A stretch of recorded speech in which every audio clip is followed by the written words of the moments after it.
Hello and welcome to Financial Education for the Nation. My name is Warren Shute and I'm here today in the studio talking to you about Friday the 13th.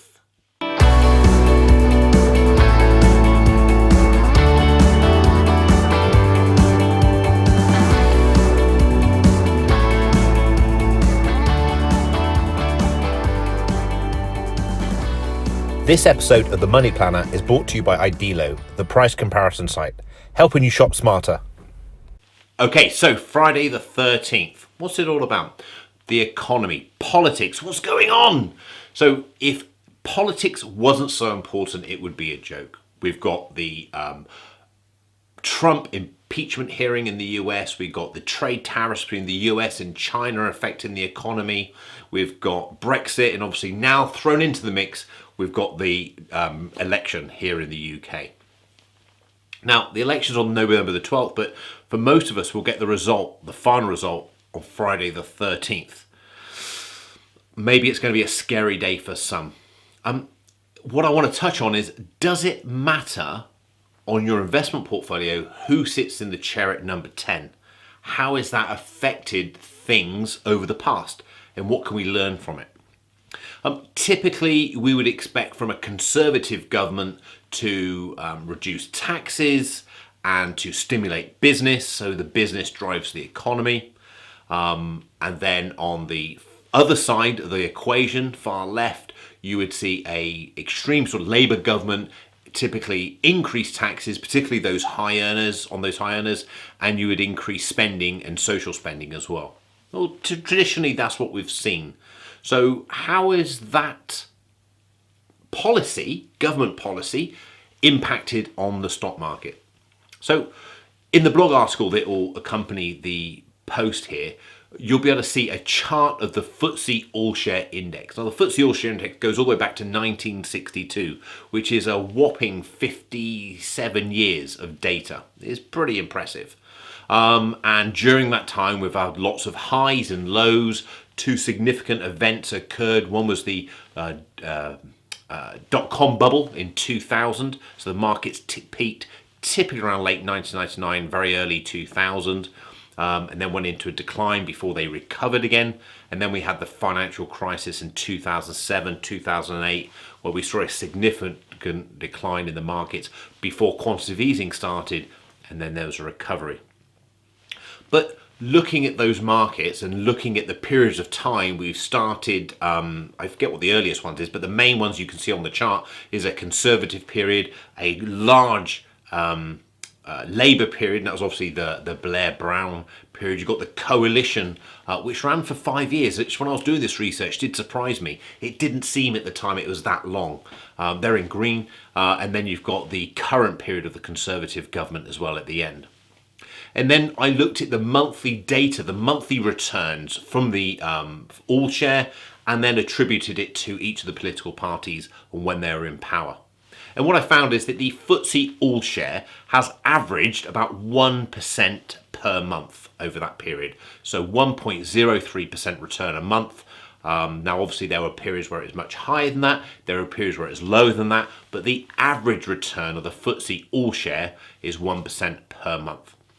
Now, I've used the FTSE All-Share because it's the broadest UK market index that I can get hold of with lots of history and which is understandable for you. So the Financial Times Stock Exchange, that stands for FTSE, All-Share Index, it covers pretty much, it doesn't cover all of them, but it covers pretty much all of the companies listed in the UK. It doesn't include some of the very, very small ones, it excludes them out.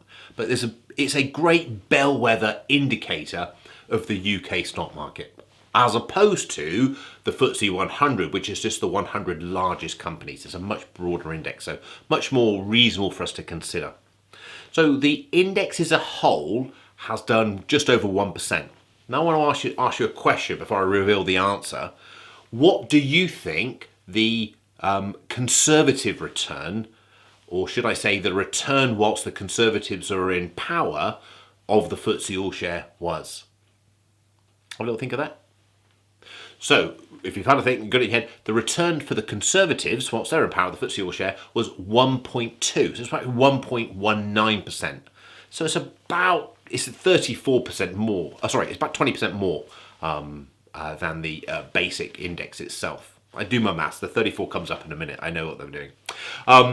So you've got the Conservatives running around about 1.2. So that's about 20% more than the market as a whole. So when they were in power, they got a 1.2% return per month. If you go to the extreme, the other side of the scale, the Labour government, what do you think their return was per month whilst they were in power? So the Labour return, whilst they were in power, is just shy of 0.9. So it's 0.89% per month. So that's a 34% increase. Should I say the Conservatives are a 34% increase over the Conservatives? No, start again. The Conservatives are a 34% increase over the Labour government. So the period in office was quite interesting as well. The Conservatives have been in power 345 months during this period, where the Labour are in power 286 months. Okay, we're looking at a 691 month period, just over 57 and a half years. And the difference between those is when the coalition were in power, and they were in for 60 months, and their monthly return was 0.8. So it's actually below both. So below the Conservatives and below Labour. Now, if I'm honest, I don't know what this data really tells us. I don't know whether it tells us that the way a Labour government manage policy is less rewarding to business, and therefore less rewarding to the economy as a whole, or whether it tells us anything at all. I just looked at the data and I just wanted to sort of share the information with you. I found it quite interesting to see and to look back and to crunch the numbers. What else I did is I took it a step further and I thought, well, what are people thinking right now? What are people thinking? Are people thinking, oh, I'll hold out, I'll wait until the election's over and then I'll consider to go back into the markets? Or are they considering just pound cost averaging, dripping their money into the market periodically in a systematic way? Or are they just going into the market at all? From conversations I have with particularly newer investors, as in new people coming to Lexington, my financial planning firm, there's a lot of uncertainty, a lot of caution, a lot of nervousness about going into the market pre-election, not knowing what's going to happen. And some for our wealthier investors, certainly they're very concerned about the election and some of the possible fiscal restraints that a Labour government might impose, particularly, for example, around capital controls, restricting the flow of money out of the UK, which is something McDonald, the shadow chancellor, has been sort of mentioned in the past. So I think this election is a very interesting election, more than anything else, on the premise that not only is it potentially going to settle a concern around Brexit or a challenge around Brexit, the parties are quite polar against each other. You've got quite a strong conservative type, not old-fashioned, I would say, but a strong traditional conservative type party, and we have almost like an extreme sort of left-wing Labour party, probably the most extreme we've ever seen. Well, certainly I've ever seen. I'm 45 years old. So over that sort of period, it's very, very, very extreme. Whereas the Blair Brown Labour government was a bit more middle of the ground and I think appealed to a lot more people. When you go to these extremes, there's outliers. There's not so many people out there. Now, what's important is I'm not saying that either party is right or wrong. If I'm honest, my personal opinion is they'll say anything pretty much to get into power and then they kind of fall flat and do whatever they want. And it's been a bit embarrassing the way that the whole Brexit manifesto has been managed. People wanting to get into power and whether they've been doing it morally and ethically right, whether they've been doing it for the right of the country and the people, or whether they've been doing it for their own careers.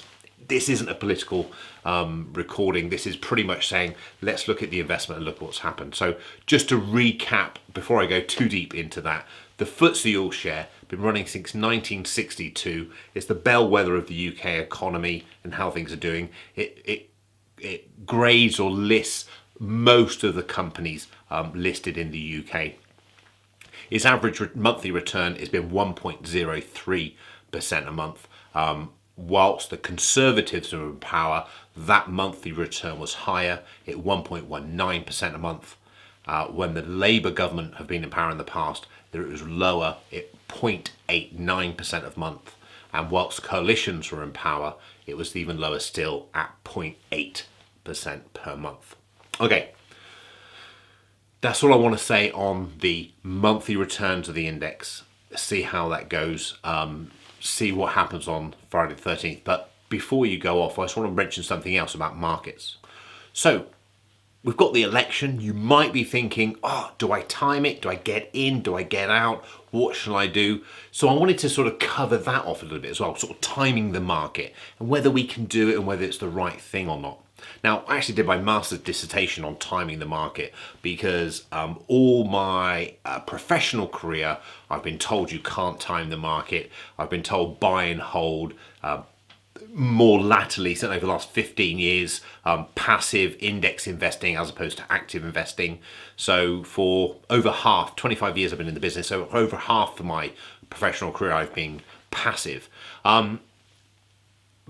But even if you're told stuff, you're educated stuff, if you've got the mind that's inquisitive, you kind of want to prove it for yourself. So for my master's dissertation, I researched active management basically. Could you time the market? And I used a particular strategy in doing it. And I concluded from the back of my MIAS academic theses that you couldn't time the market. And I was genuinely going in with an open mind, trying to see whether what we're being told as professionals from our association bodies or our education, whether it was right, whether I could prove it wrong, because there is so much money in active management.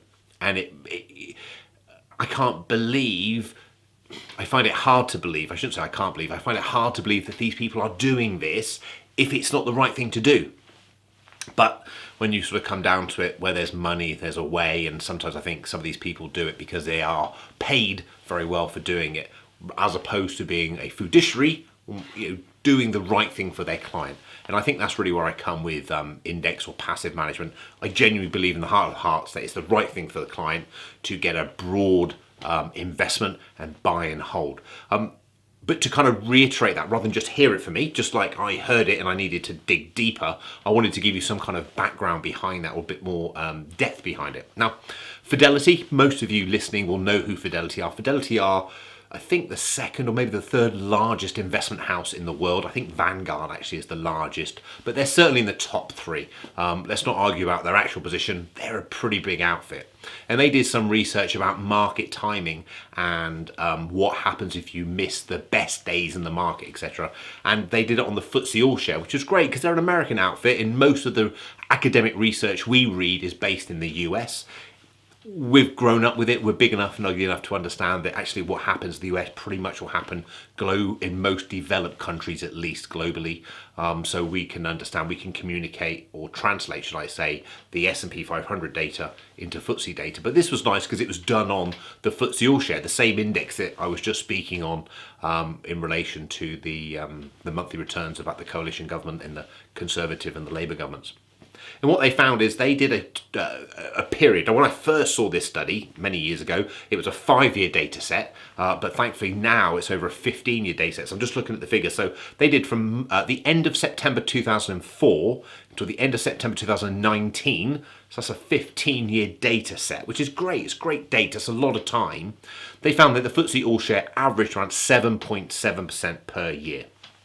It's a great return. That's a pretty typical return over that sort of period. And if we look at that period, we had pretty much, not smack bang, but almost near the beginning, we had the financial crisis. So 2004, they had a sort of good run up until 2007. 2007, 2008, bit of 2009 was all wiped off before the quantitative easing really took place. And then 2009 through till 2019, they've had a pretty good run of it. So 15 years, the FTSE All-Share returned 7.7%. Now, they then did a calculation and they said, I don't know how they do this. They must have some very powerful computers that does it automatically because it must take some time doing it manually. They had run a scenario where they said if you miss the 10 best days over that 15-year period, Okay, so however, whether you're timing, whether it's not automatic pound cost averaging, whether you're going in and out of market, whether you're looking at the election, not too sure, so you decide to sell and then go back in. If you miss the best 10 days, your return went from 7.7. I want you to have to guess what it went down to before I reveal the answer. Quite an interactive show, this one, isn't it? It went down to 3.5% a year. Now, just digest that for a second. Went from 7.7% down to 3.5. That's just crazy. That's just crazy. Now let me go further. If you miss the best 20 days in the market, your return went down to 0.9. If you missed the best 30, it went down to minus 1.2. And if you missed the best 40, it went down to minus 3.1. Just try and comprehend that for a second. You're investing over a 15-year period. Okay, 15-year period. This is a long period of time. Let's go back in your mind 15 years ago. Ollie, my son, is 14, so he wasn't even born. Okay, so if you've got children, you'll measure your life, well, if you're like me, you measure your life based on your children's ages and where they were, etc. So 15 years ago, he wasn't even born, so that was like a lifetime ago. If you missed just 10 days in that period, your return halved, basically. Went 7.7 down to 3.5. If you missed a month, so you've missed a month of best returns, admittedly these are best days, so 30 of the best days, went down to minus 1.2. Now what does this tell you? So it's okay giving you this information. What does it tell you? It says that, hey guys, we can't time the market. I wasn't too sure, so I researched it. I proved that you can't time the market. And when you do miss these days, you know, these odd days add up. And if I miss 10 of them over a 15-year period, so that's not even one a year, my return's going to half in value. So really, the answer to this is stay invested. You know, genuinely stay invested.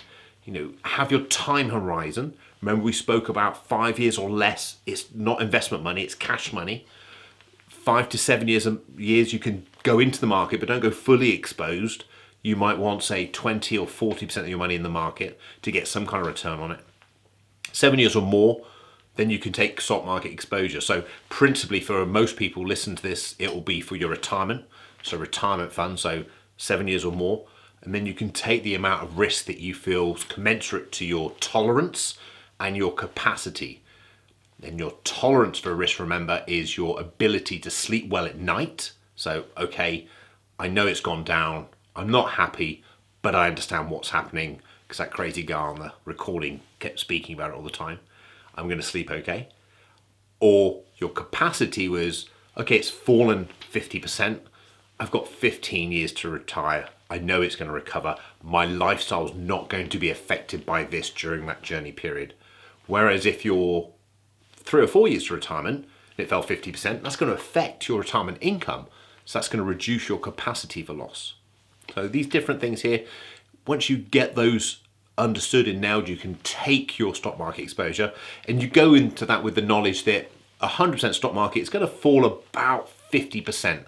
About 50 in its journey, in its lifetime. In the financial crisis and the time before that in the dot-com bubble, the markets retraced, pulled back about 50%, late 40s. So it wouldn't be unreasonable for that to happen again in a significant event in the future. But hey, we don't know what these significant events are. So you know, it's best just to stay invested. Fidelity have done the research for you. They've said that if we miss the best 10 days, we halve our return. It's not worth it. Just buy and hold and allow it to run its course just so that we're invested. Okay. So just sort of wrap up, just conclude for you what I've sort of just gone through in this sort of thing, this recording. The markets are returning about 1% per month historically. You know, with the Conservatives in, they've done about 1.2. Labour in, they've done about 0.9. Just to give you some kind of reference point on that, the conservative return of 1.2 would mean you double your money about every 11 years. Okay, whereas at 0.9%, you'd be doubling your money every 15 years. So 4 years. So when you just say those numbers, 1.2, 0.9, there's not that significant difference. But when you say a 4-year gap before you doubled your money, and bear in mind, if you've doubled your money after 11 years, you're not quite halfway, maybe a third of the way through to doubling it again by the time the 15-year plan comes around. So be mindful of that. Be mindful of your equity exposure. Be mindful that the markets will fall 50% at any significant time before they recover. And be mindful of the Fidelity study that says that you can't time the market. We can't time the market. Warren wasn't sure, so he researched it. He said he can't time the market. And if we miss some of the best days, we start eroding into our return. We start eating into our return, so it affects our long-term growth. And because we don't know when these best days are, it's best just to stay in the market. So whether there's a general election coming up, whether there's potential recession coming up, whether there's potential Brexit coming up, whether there's impeachment of Trump, whatever it is, we don't know how that's going to affect the market. I can remember the Brexit referendum. Everyone was very, very concerned. I took a lot of time educating my clients to say, remain invested.